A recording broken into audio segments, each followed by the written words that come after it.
Y'all, I had to make a decision. It was either heaven or hell. Oh, yeah, that drastic of a decision. Come on in. I'm going to tell you how my divorce led me closer to God. Oh, yeah, this is going to be a good one. Welcome back to all of my returning followers, viewers, tribe, and welcome to those of you who just happened upon my channel today. This is Thursday, and on Thursdays I do story times.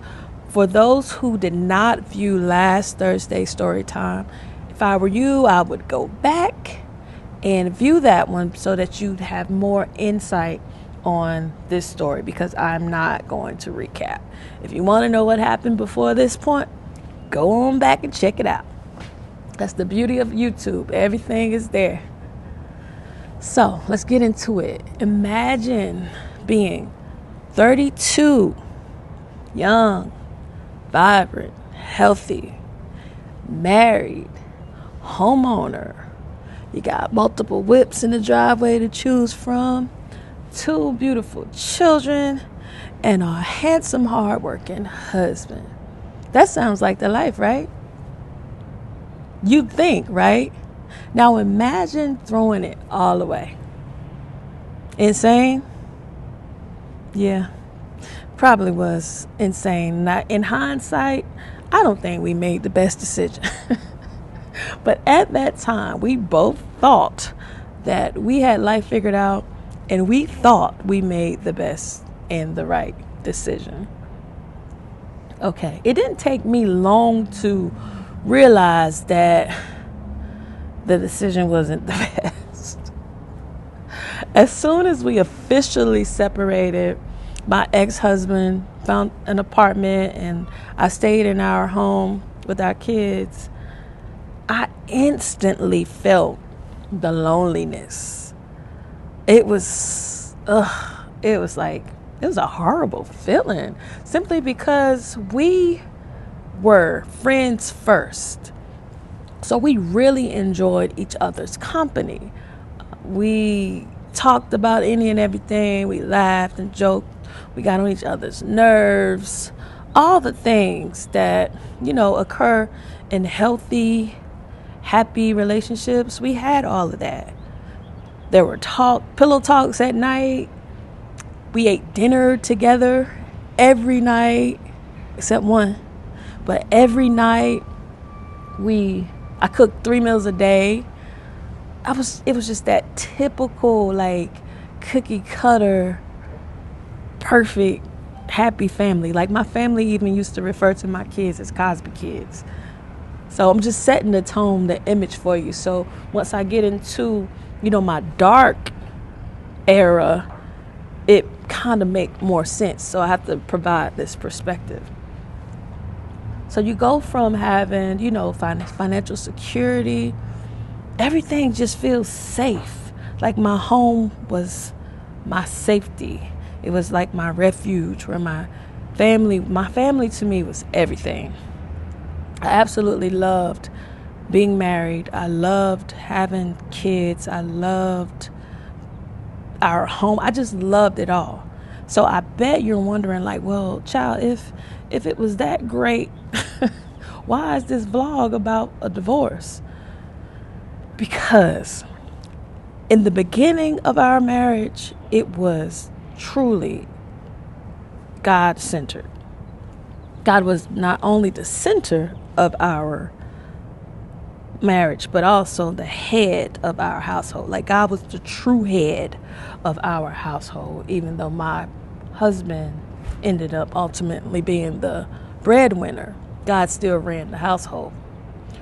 We attended, church weekly, faithfully for years.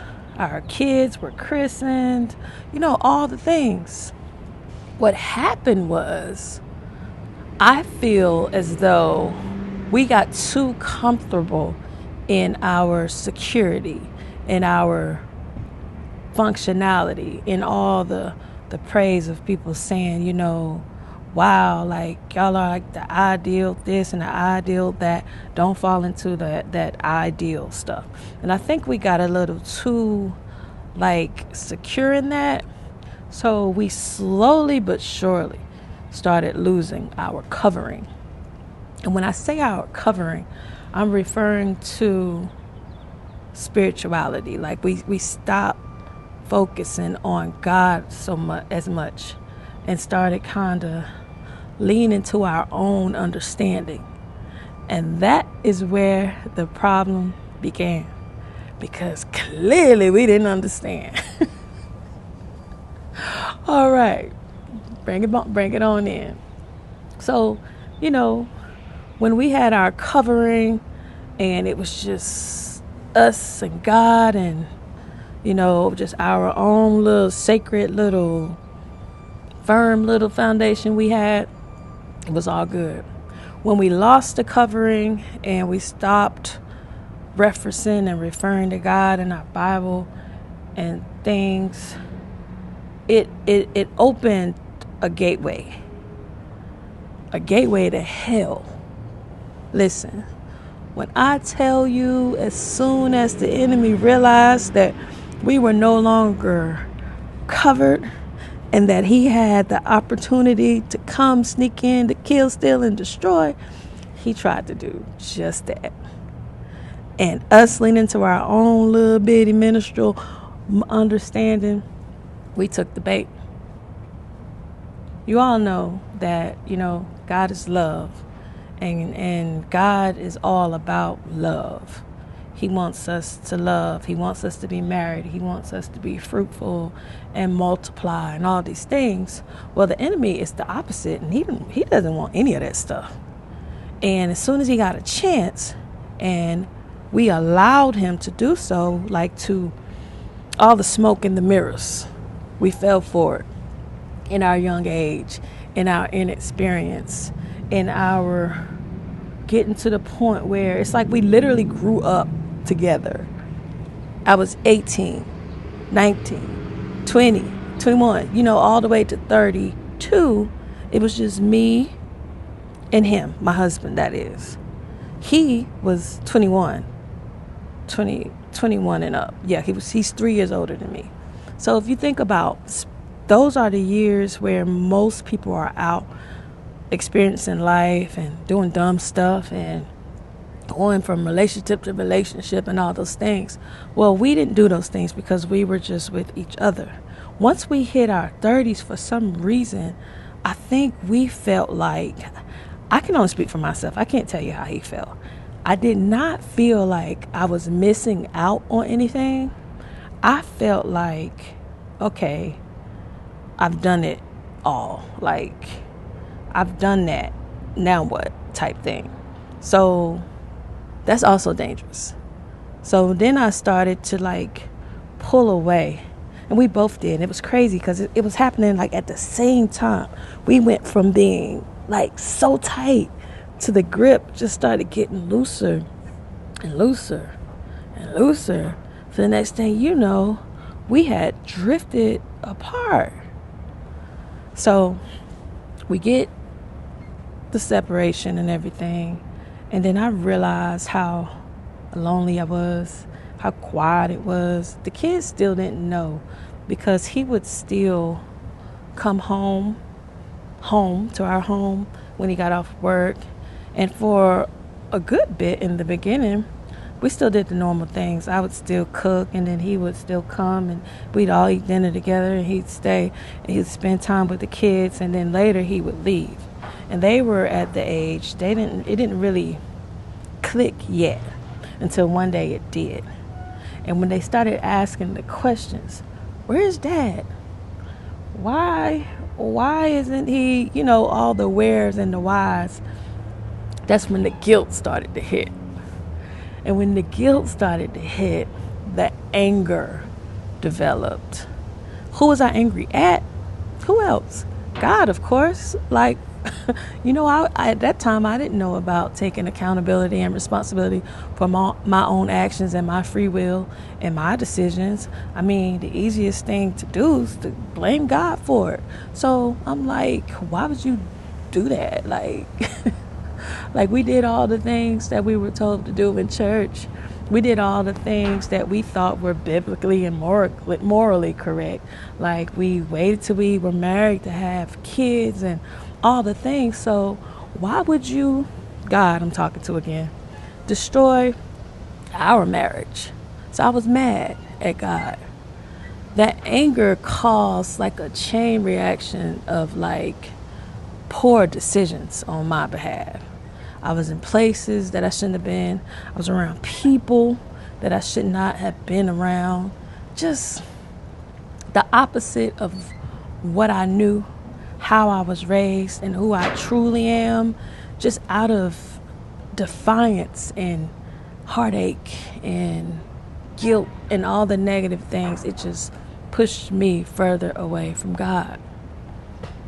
It was miserable. When I tell you I was so tormented, like emotionally and mentally, I was in a very dark place. It reminded me of, the cartoons back in the day when, you'll see the character walking around and then there's like this dark rain cloud like hovering over their head everywhere they go.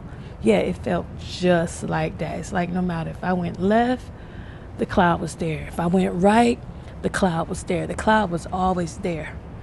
And me, again, leaning to my own little bitty 32-year-old sheltered life understanding, thought the only way, the quickest way, and the best way to get rid of that dark feeling was to no longer exist. Now we know God had nothing to do with those feelings.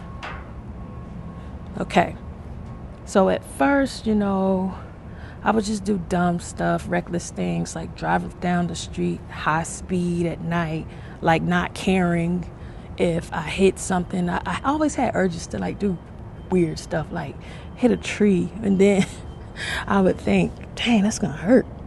And I didn't do it. Or I'll think like, there was this lake I used to go to all the time. And I used to be like, I'm gonna go jump in that lake. And sometimes I would even go out there. I did all this stuff at night. And that's the other thing that's like ironic. It was never in the daytime. It was always at night. Because evil likes darkness, So in the daytime, I would pretend to be okay. At night, that's when the self-destruction, reckless mindset and behavior began. Now, I don't know why I was thinking to jump into a lake, because y'all, I can swim. So had I jumped into the lake, I would have just started swimming and not drowned. I can't see myself knowing how to swim, just falling to the bottom and drowning. Like, I don't know. Again, I was not in my right mind. That makes no sense to me now, but it made perfectly good sense to me then. So after I went through my little reckless, I don't want to be here era, I kind of got tired of it, because I'm like, okay, none of this stuff is working and I'm still here. I have to do something. What can I do? So my husband had very good insurance. So I told him, I said, you know what? I think I need a therapist. I want to see a therapist. And he was like, okay. And he was like, well, you have the insurance cards and all that stuff. Just call the number and you get so many sessions free. And then after that, we'll pay for the rest of them. I was like, okay, cool. So I did just that. I went, I called the number, I got me a therapist. Now I'm going to keep it 100 because that's what I do. Y'all, when I first saw that lady, I was like, what is she going to do for me? I was judging her by her outward appearance. Like, she's like first of all, she was way older than I anticipated she'd be. She was not my race. She had a very eclectic, eccentric style. She looked crazy to me. So I'm like, Lord have mercy. How is this crazy lady gonna help me not be crazy? That was my mindset. But even despite all that, I still went. I was completely honest, because this is the thing. In order for any type of therapy or anything to help, you have to be completely honest. If you make up a story, if you leave out the major details of the who, what, when, why, and where's, you're going to get assessed based on that lie you told, which means you are not going to get the true help that you need, because they are going to help you with the lies, and the real issues are still going to be at hand. So anyone considering therapy, just keep that in mind, that it only works if you're honest. Okay. So I was there, I showed up to my sections. I was completely honest, you know what I'm saying? Like, I was just like, look, this, that. And then she said, well, have the two of you considered couples counseling? And I said, well, yeah, I have, but he said no one can tell him about how he feel in his marriage, and he's not talking to anyone. So she was like, okay, well, you can't make him, but you can continue to do your thing, whatever. So I told my therapist, I was like, look, I think I'm depressed and I need some medicine. I came just like that. I'm like, can you write me a prescription for something?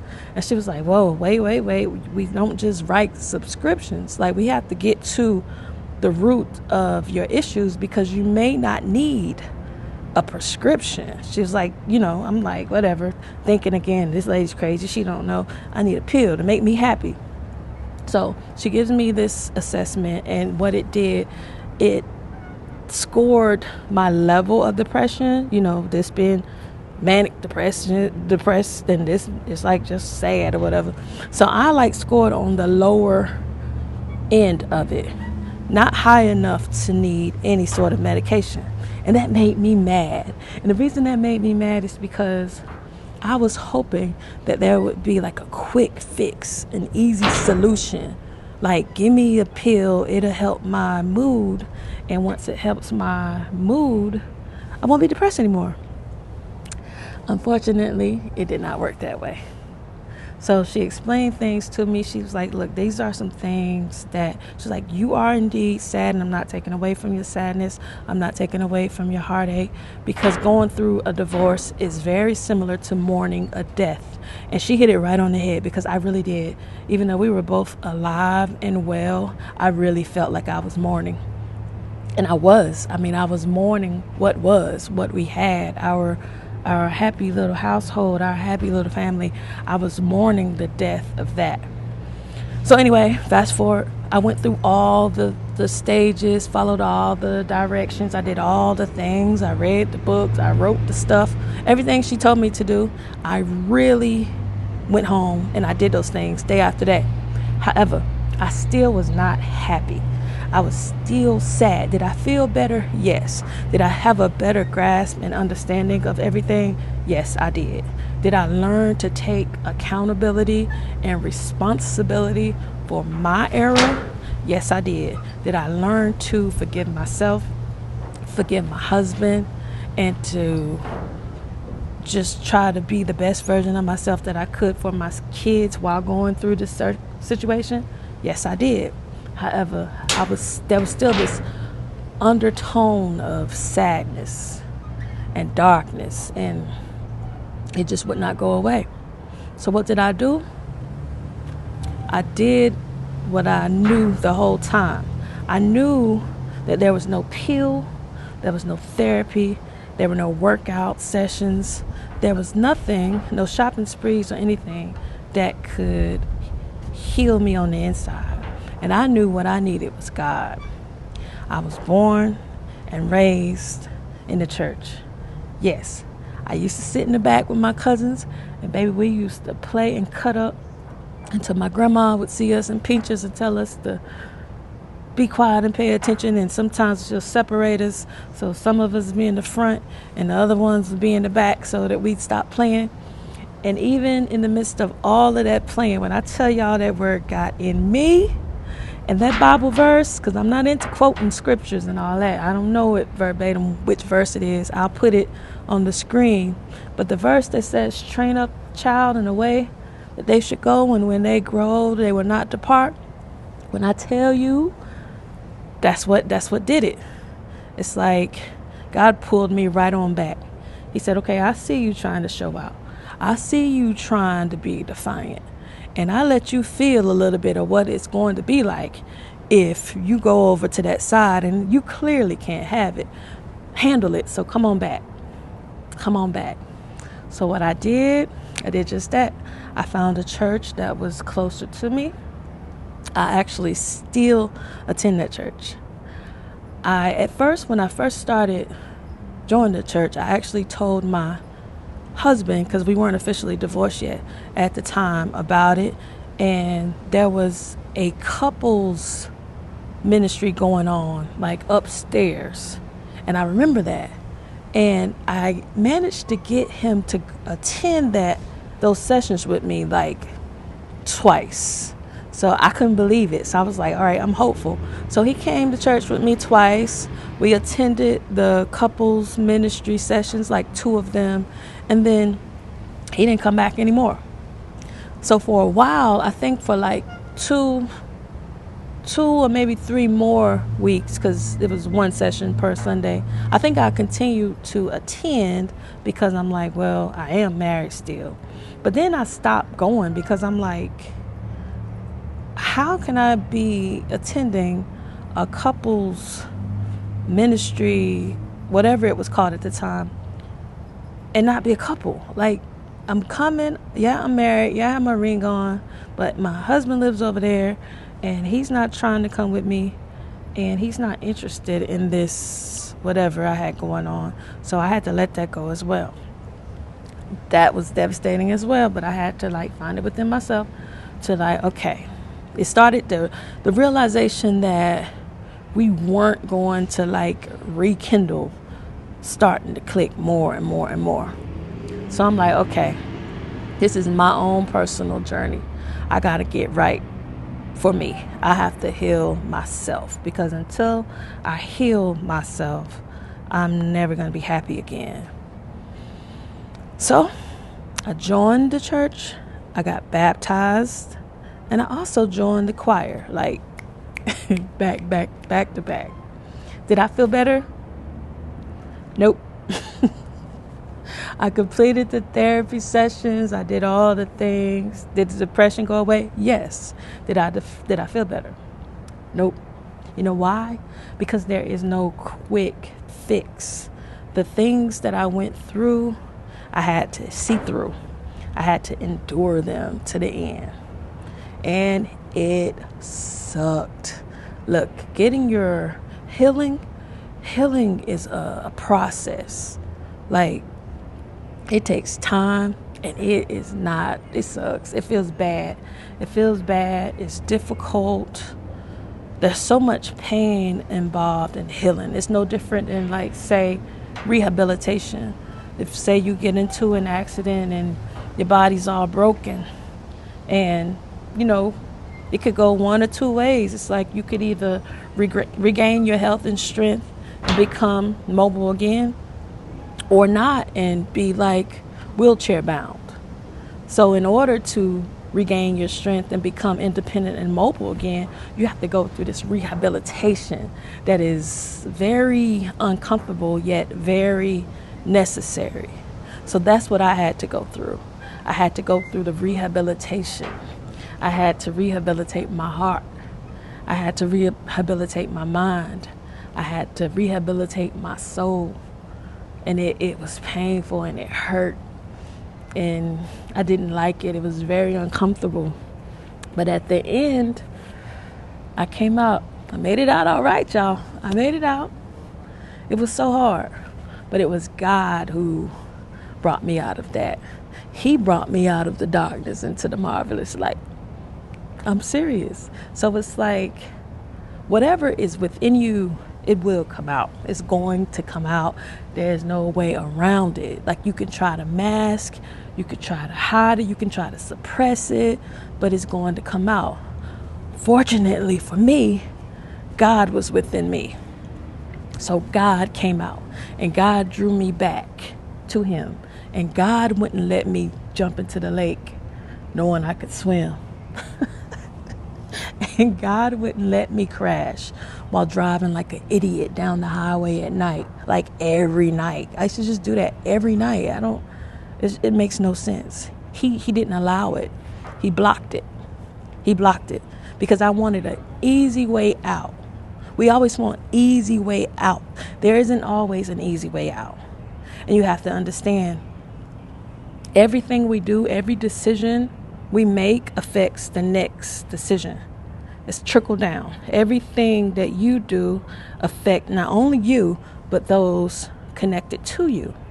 So had I not went back towards the light, I can guarantee you I would not be here right now sharing this story, testimony, whatever you want to call it, with you, because I would have been consumed by darkness. And I feel like it's important to share because people see me now and they're like, you're so happy or whatever. No, I'm so healed. I still have bad days. I still have sad days. Now, I'm not sad because I'm divorced. It's not, that's not where the sadness comes from. But like any human, I still feel all of the emotions, but the undertone of joy, it's just there. There's nothing I could do about it. That's just like when I was going to hell, the undertone of sadness and depression, it was there, and there was nothing that I could do about it. And again, what you see when I'm smiling and showing up here and showing up there, that's all God. None of that is me. I can't take the credit for that, because when it was all on me, I wanted to end it all. You see what I'm saying? Like when I leaned to my understanding, I realized I didn't really understand at all. So in hindsight, would I have done everything differently? Yes. But when you lose, it's important to have a covering, because see, a marriage in particular is a covenant between the two of you and God. The two of you and God. And when you take the God out of it and it's just the two of you, yeah, that's not going to go very far. And if it does, because I will say this as well, just because you did not do what we did and divorce, that does not mean that you're in a good, solid, healthy marriage. Y'all could just be together. Y'all could just be going through the motions. So we didn't want to live that kind of life. We didn't want to live that kind of facade. That's too much work. That's too much energy. Like to go to bed every day in separate beds and yeah, we did that for a while before we actually finally decided to separate. He slept upstairs, I slept downstairs, or I slept downstairs, he slept upstairs. Like it was not a good, healthy environment. So we both chose to be the best versions of ourselves, so that we could be the best parents that we could be to our kids, so that they wouldn't be affected as much, because they absolutely were affected by a decision that we made. Because all they knew were us. All they knew was our family of four in our family home. So we separated that family. Yes, they still had us. They're grown now and they still have us, but it was a lot to that. So next, I think I will talk about how we decided to co-parent and how we minimized the trauma of our decisions affecting our kids.